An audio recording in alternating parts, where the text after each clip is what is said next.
High guys, welcome to my channel. मी ठाणेकर गणेश जाधव पुन्हा एकदा नवीन व्हिडिओमधून तुमचं स्वागत करत आहे. आता आम्ही ठाण्यातील सार्वजनिक गणेश उत्सव मंडळांना भेट देणार आहोत. आता मी आमच्या उत्तरसर विभागातील सार्वजनिक गणेश उत्सव नावाजलेले सुंदरजन मित्र मंडळ या मंडळाच्या बाप्पाचे दर्शन घेण्यात आलो आहे. या मंडळाने दरवर्षीप्रमाणे पर्यावरणाचा विचार करता समुद्रातील प्राण्यांच्या अवशेषापासून सजावट साकारली आहे. त्यामध्ये शंख, शिपले, कवडी, वाळू तसेच प्लायवूड, लाकूड, कागद, पुठ्ठा व गम यांचा वापर करून सजावट केली आहे. ही सजावट खूप सुंदर दिसत आहे, तर या मंडळाला नक्की भेट द्या.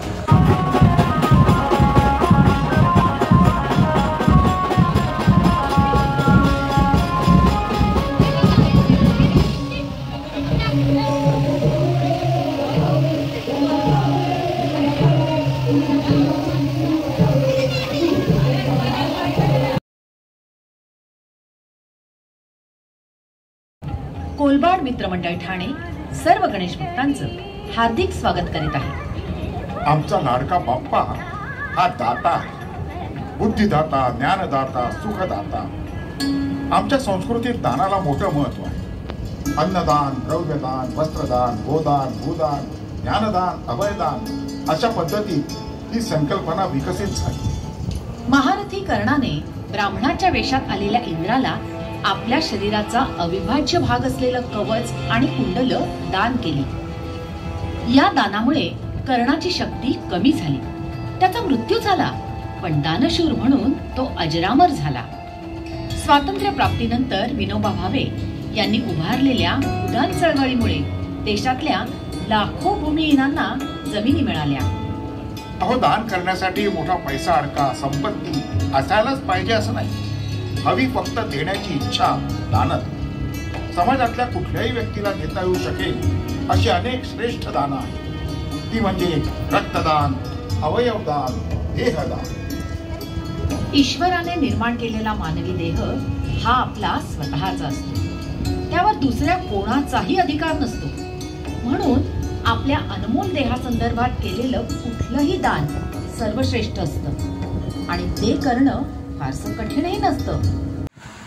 या मंडळाने देहदान व अवयदान यांचा छान असा संदेश देण्याचा प्रयत्न केला आहे. आता आम्ही कोलबाडच्या राजाचे दर्शन घेऊन आता ठाण्याच्या राजाचे दर्शन घ्यायला चाललो.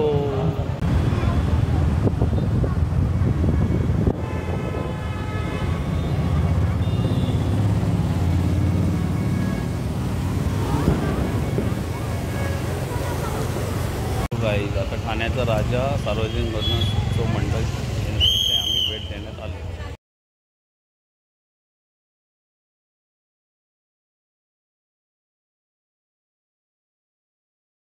राजा चला बघायला गणपती बाप्पा मोरया.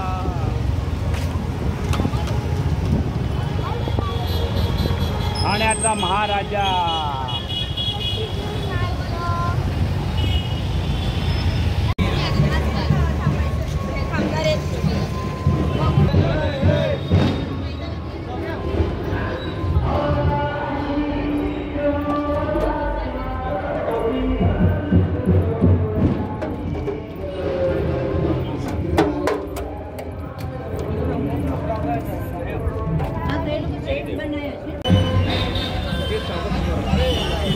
आम्ही आलो आहे वाघळीचा राजा हा गणपती.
जेवला नाही काय? रात्रीचे 11:30 वाजले. लोक आले ना सगळे. काय बाबा.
ठाण्यातील सर्व बाप्पाचे दर्शन घेतले आणि हा व्हिडिओ इथेच पूर्ण करतो. व्हिडिओ आवडल्यास लाईक, शेअर, कमेंट आणि सबस्क्राईब करा.